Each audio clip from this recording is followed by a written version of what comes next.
Ya Rasulullah, ya Habiballah, kami rindu padamu. Allahumma salli ala Muhammad, ya Rabbi salli alaihi wasallim. Allahumma salli ala Muhammad, ya Rabbi salli alaihi wasallim. Alangkah indahnya hidup ini. Assalamualaikum warahmatullahi wabarakatuh. Waalaikumsalam warahmatullahi wabarakatuh. Temanya bersolawat, namun di tengah malam kalau di tempat kami, masya Allah, sudah pada bobo ini ya. Tapi di sini luar biasa. Kira-kira sampai jam berapa Bapak Ibu? Sampai pagi, masya Allah. Kami besok check out, tapi nggak apa-apa. Melihat antum semangat begini luar biasa. Kita sholawatan. Orang yang banyak bersolawat paling dicintai Allah. Orang yang paling banyak bersolawat cepat dapat syafaat. Orang yang paling banyak bersolawat dia paling cepat masuk surganya. Yang paling banyak bersolawat hatinya paling tenang. Yang paling banyak bersolawat dia akan menjadi orang yang bahagia di dunia wal akhirah. Tapi temanya kan bersolawat, bukan mendengarkan solawat. Artinya apa? Jangan diem, jangan mingkem, tapi kita semuanya bersolawat. Setuju kira-kira ya? Sudah lama haji merindu. Bayangkan, jangan merindu kepada yang perempuan, jangan merindu kepada cowokmu, jangan merindukan Rasulullah. Tanamkan rasa cinta sama Nabi Muhammad. Konon diceritakan dulu unta-unta itu tatkala diarahkan ke arah Madinah, walaupun dia kelaparan, walaupun dia kehausan, larinya kencang lebih daripada yang lainnya. Subhanallah, sallu ala Nabi Muhammad. Namun tatkala diarahkan pelanaknya ke arah selain Madinah, yang tidak lain tidak bukan tidak ada di situ Rasulullah, maka unta itu lambat, seakan-akan loyo dan tidak semangat. Kita tahu tatkala Thuwaibah Aslamiyah, salah satu wanita menyusui Rasulullah sallallahu alaihi wasallam, tatkala pulang, atau Halimatus Sa'diyah tatkala pulang dari kota Mekah ke kampungnya yang bernama Sa'diyah, unta yang ditungganginya, unta yang dibawanya bersama suaminya, unta yang kurus kering, unta yang kelaparan. Semua kabilah-kabilah Sa'diyah bergegas-gegas dan mendahuluinya sampai di Makkah Mukarramah untuk mendapatkan anak susuan. Sebagaimana tradisi terdahulu, setiap anak yang lahir di perkotaan umumnya dititipkan kepada ibu susuannya. Dan di antara yang sangat populer pada saat itu adalah kampung Sa'diyah ataupun kabilah Sa'diyah. Tapi ingat, suami dari Halimah, Siti Halimah dan juga suaminya berangkat, dia paling telat sampai ke Madinah.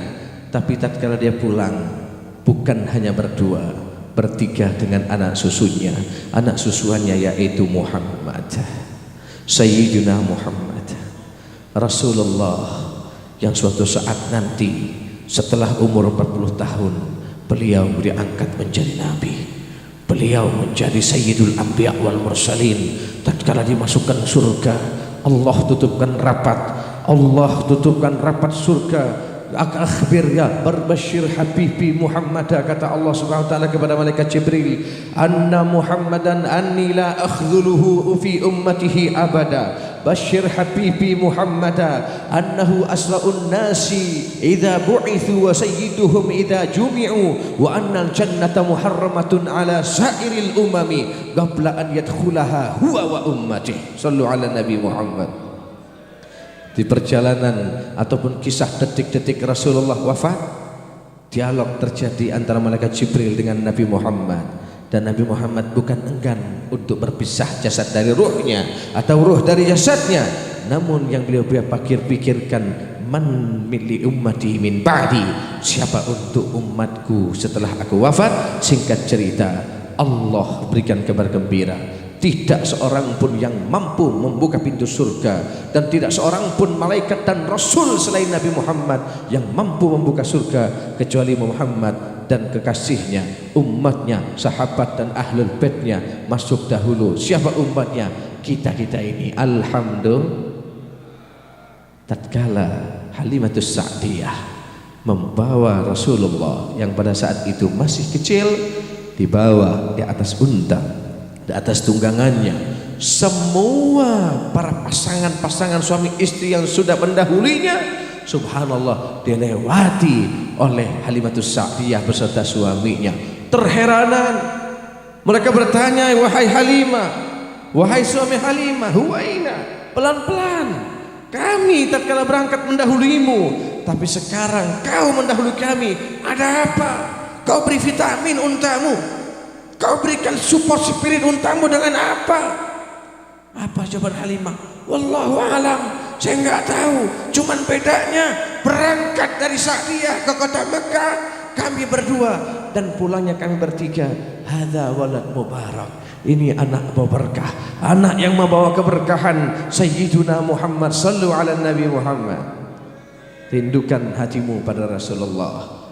Kalian semua dan kita semua berada di jiwari Rasulullah, qarib minal haramain, dekat daripada Makkahul Mukarramah, dekat daripada Madinatul Munawwarah. Kami yang di Indonesia, setiap malam kami bersalawat, selalu kepengen diundang oleh Allah, selalu kepengen diundang oleh Rasulullah dengan ucapan, undanglah kami ya Rasulullah, sambutlah kami ya Habiballah. Maka dari tempat ini saya pribadi mengajak kepada antum semua, jangan mingkem, jangan diam, sesuai dengan tema bersolawat. Artinya bukan konser bisa saja, ataupun bukan hanya tontonan, tapi ada tuntunan di situ. Kita bersolawat, 1 solawat dibalas 10, 10 solawat dibalas 100, 100 solawat akan dibalas 1000, 1000 solawat aman dari siksa kubur dan api neraka. Amin Allahumma. Coba bareng-bareng, khususnya para ibu-ibu dan adik-adikku yang cantik-cantik, abang-abangku yang ganteng-ganteng, mari kita bersolawat, undanglah kami ya Rasulullah, sambutlah kami ya Habiballah. Karena atas cinta, dengan dasar rindu dan cinta kepada Nabi Muhammad SAW, kita akan mendapatkan kebersamaan dengan Rasulullah, Rasul yang bersabda, dan sabda Rasulullah tidak serubung sedikit pun dengan hawa nafsu dan kedustaan. Wa ma yantiqu anil hawa in huwa illa wahyun yuha, yang terlontar dari lisan Nabi Muhammad tidak ubahnya adalah wahyu murni dari Allah Subhanahu wa taala. Beliau yang bersabda, man ahabbani kana ma'i fil jannah, yang rindu, yang cinta dan menginginkan bersamaku, maka aku jamin dia akan bersamaku di surga. Amin Allahumma. Katakan dari hatimu yang terdalam, amin Allahumma, amin Allahumma. Semua ikuti. Undanglah kami ya Rasulullah, sambutlah kami ya Habiballah, undanglah kami ya Rasulullah, sambutlah kami ya Habiballah. Insyaallah bisa ya. Nggak apa-apa hadroh nanti tatkala assalamualaikum pakai hadroh, tapi ini nggak usah pakai hadroh, biar kita panggil Rasulullah dari hati yang terdalam. Insyaallah akan rawuh dan datang dalam mimpi kita. Amin Allahumma. Sudah lama hati merindu dengan kekasih yang satu. Bilakah masa dapat bertemu dengan kekasih agungmu?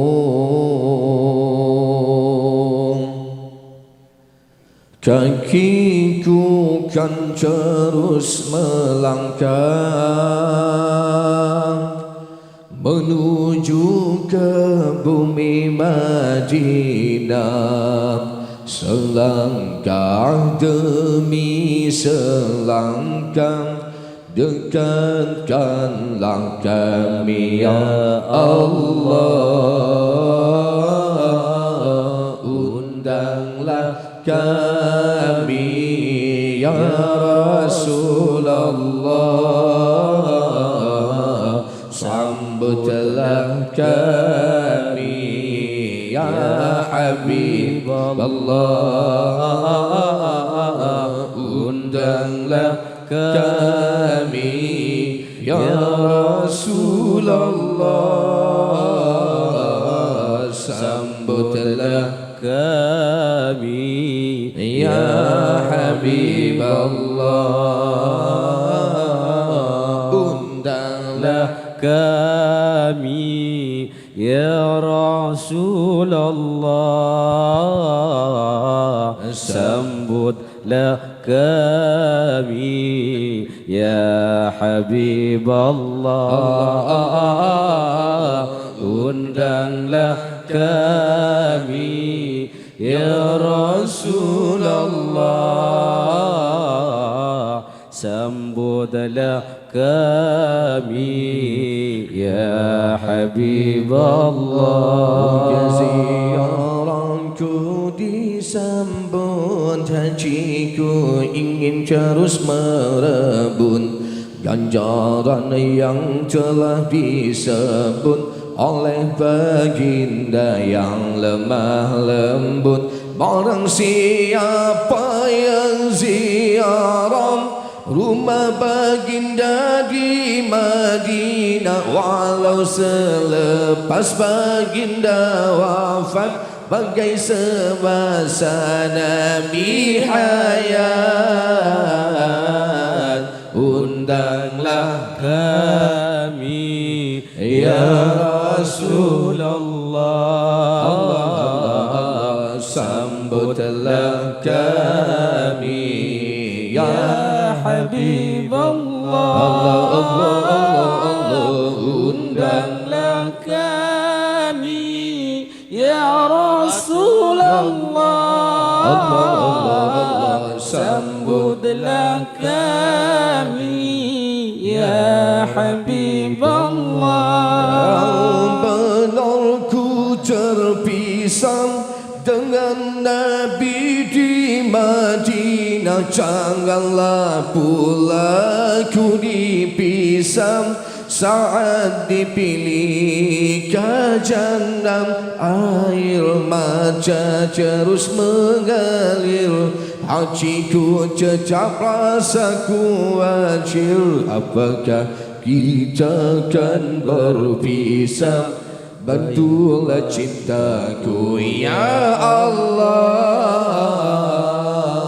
undanglah ya Rasulullah, ya Rasulullah, sambutlah kami ya Habibullah, undanglah kami ya Rasulullah, sambutlah kami ya Habibullah. Di sela-sela kita tausiah, kita akan mengatakan undanglah kami ya Rasulullah, sambutlah kami ya Habibullah. Alhamdulillah, nahmaduhu nasta'inuhu wa nastahdihi wa nastaghfiruh wa na'udzu billahi min syururi anfusina wa min sayyiati a'malina man yahdihillahu fala mudilla lahu wa may yudlilhu fala hadiya lahu asyhadu an la ilaha illallah wahdahu la syarika lahu wa asyhadu anna sayyidana wa nabiyyana wa nura qulubina Muhammadan abduhu wa rasuluh sallallahu alaihi wa ala alihi wa sahbihi wasallam. Amma ba'du, sadatinal afadil, para alim ulama, tokoh masyarakat, dan juga semua yang hadir pada saat ini, khususnya daripada organisasi Harmonis, jazakumullah khairal jaza, khususnya Ustaz Mulyadi, Ustaz Yusuf, dan Ustaz Aqil, dan semua yang ikut andil dalam acara ini. Mudah-mudahan semua yang ikut andil dan yang hadir dan yang niatan hadir, insya Allah Allah kirimkan barokah untuk kita, dan mengalir keberkahan ini bukan hanya untuk kita, istri kita, anak kita, dan orang-orang yang dekat dengan kita, khususnya adik kami Khairul Anam. Beliau ini dari Pontianak, satu kampung dengan saya, tapi ya lumayan agak jauh dikit, nggak jauh sih ya, mungkin 10 kilo 20 km.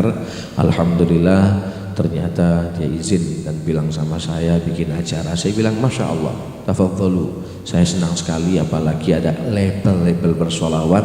Kalau sekedar tausiah mungkin saya nggak ikhlas, banyak dosa, mungkin masuk dari telinga kanan akan keluar dari telinga kiri. Tapi solawat mau benar, mau kagak, mau berdiri, mau duduk, mau terlentang, yang penting sopan saja, insya Allah. Adimis salata ala nabi Muhammadi faqabuluha hatmun bighairi taraddudi a'maluna bainal qabuli wa raddiha illa salata ala nabi Muhammadi. Basahi lisanmu untuk memperbanyak sholawat kepada Nabi, karena sholawat kepada Nabi kabulnya, keterimaannya hatmun, wajib, bighairi taraddudi, tanpa diragukan lagi.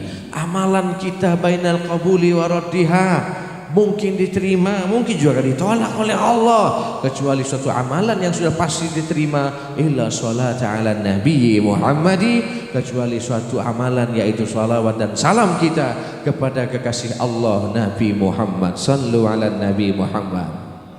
Pada itu kita sambil sholawat sambil pengajian, dan temanya di sini nggak ada, tapi yang tersebar di media adalah bagaimana kita akan menjadi orang yang sukses di rantauan, bagaimana kita akan menjadi orang yang sukses khususnya di Saudi Arabia. Dalam tanda kutip, orang yang sukses itu bukan hanya banyak uangnya, bukan hanya bisa membawa harta, tapi hatinya itminan, ketenangan batinnya ada, dia tambah dekat dengan Allah, makin kaya dia makin dekat dengan Allah, makin bertambah umur dia dekat dengan Nabi Muhammad. Dulu kala mungkin dia nggak sholat, tapi tatkala dia mulai sukses, dia ingat kepada Allah Subhanahu wa Ta'ala. Dulu kala mungkin dia masih maksiat, tapi ada dia ingat kepada Allah Subhanahu wa Ta'ala, sehingga itulah yang kita inginkan. Man kana yaumuhu khairan min amsi fahuwa rabih. Hari ini lebih baik dari kemarin, tahun ini harus lebih baik dari kemarin, dan masa kini dari sebelumnya harus lebih baik. Itulah tanda-tanda orang yang beruntung. Tapi man kana yaumuhu mithla amsi,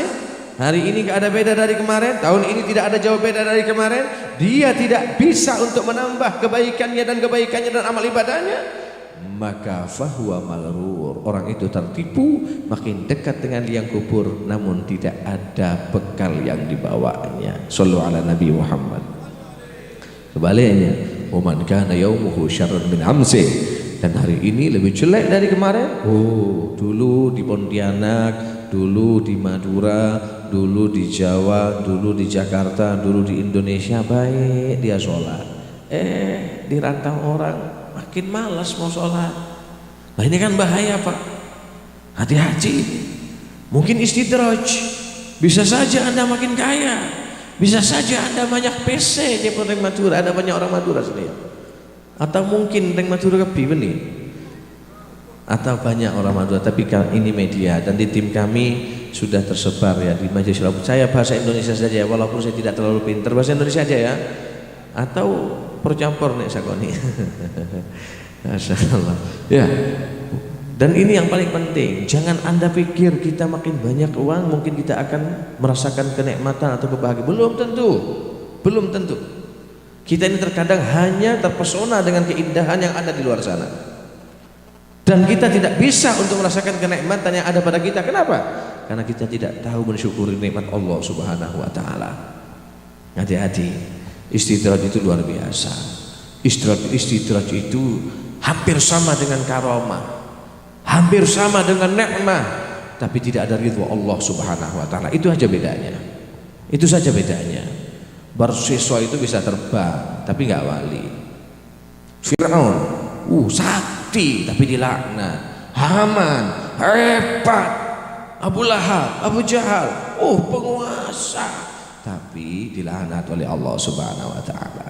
Tapi Nabi Sulaiman kaya tapi mahbub indallah. Abdurrahman bin Auf, sahabat Rasulullah, kaya dan hebat dan dia mahbub indallah. Sayyidina Abu Bakar As-Siddiq kaya dan dia mahbub indallah. Ini yang kita inginkan. Mudah-mudahan kita tambah sukses urusan duniawi, namun juga tambah dekat dengan Allah. Amin Allahumma amin Allahumma amin Allahumma ya Rabbal alamin. Kita akan bicara bagaimana itu konsep supaya kita bisa sukses.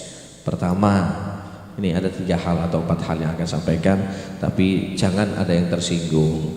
Mau dipakai ya alhamdulillah, nggak dipakai juga nggak apa-apa. Tapi saya kasihan orang terbelenggu dengan tugas, terbelenggu dengan dunia, diuber-uber dunia itu nggak ada nikmatnya, nggak ada nikmatnya.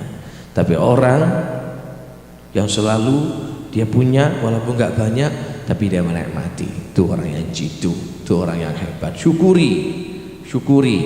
Antum di sini gampang cari duit, tapi terkadang nggak berkah. Mohon maaf bukan antum, tapi orang yang jauh di Jepang sana mungkin ya. Iya, kalau antum tersinggung nanti ya. Ini baru diundang sekali menyinggung saya. Ya enggak, bukan antum, tapi yang saya maksud yang sebaya dengan saya. Kadang gampang cari duit, tapi aneh, pulang ke Indonesia kok nggak ada apa-apanya. Kok nggak ada apa-apanya? Saya pulang, Beb, ada teman-teman kami. Ente berapa tahun di Saudi? 12 tahun, Beb. Ente 15 tahun. Pulang bawa apa ente? Nggak bawa apa-apa. Lah kenapa seperti itu? Nggak berkah. Tapi ada orang yang di kampung kita lakunya cuma ngare, iya.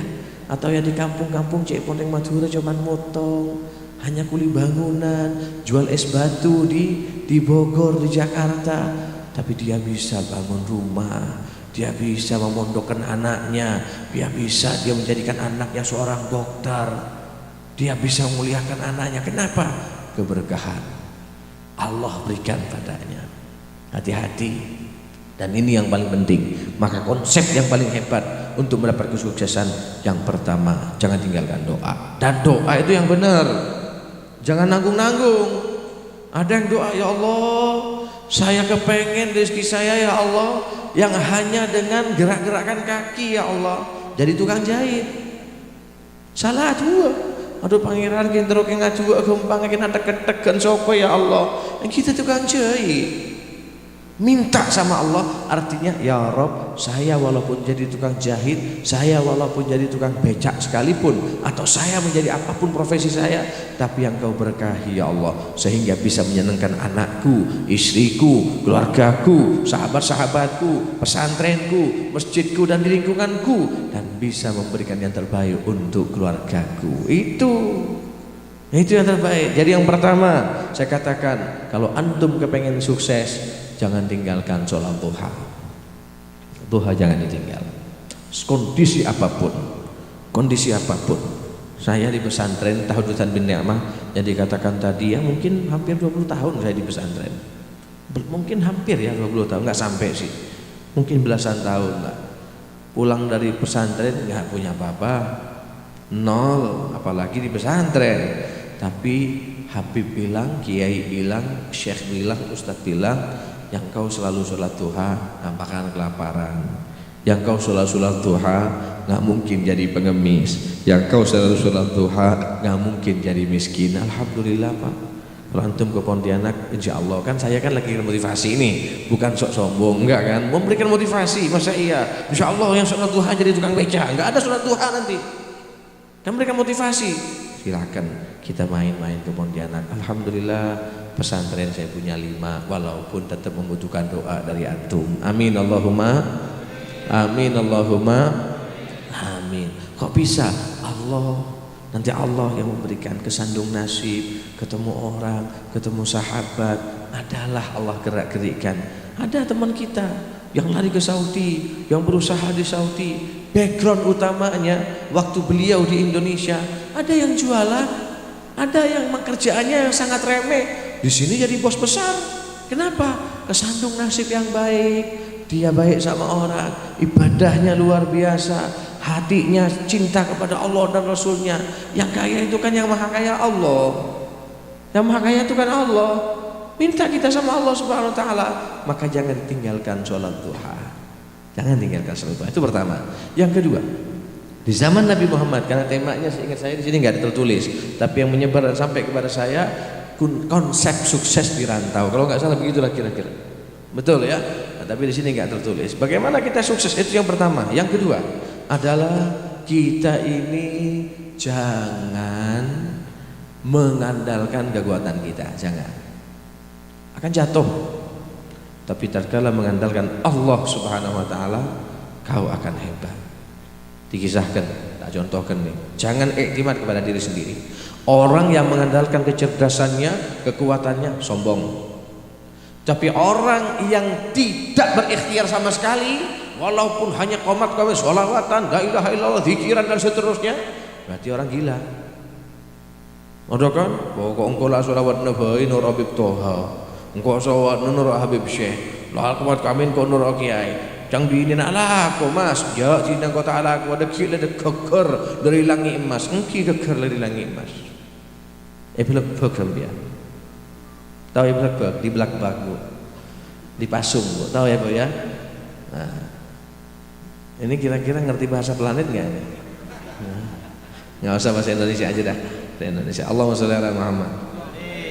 Saya itu lahir di Pontianak, ibu saya orang Madura dan saya tinggal di Pontianak dan kemudian menikah di Jawa Barat. Alhamdulillah di Bogor, jadi ya biasa bahasa Indonesia walaupun nggak terlalu bisa lumayan. Bahasa Jawa ya sedikit, bahasa Jepang sedikit gitu ya, bahasa Cina ya sedikit, tapi bukan corona. Allahumma sholli ala Muhammad. Begitu ya. Orang yang mengandalkan pikiran dan kehebatannya, dia sombong. Dan apa akibatnya orang yang sombong? Fir'aun. Walaupun dia melambung tinggi, jatuh dia. Jatuh karena tidak iktimat kepada Allah Subhanahu Wa Taala.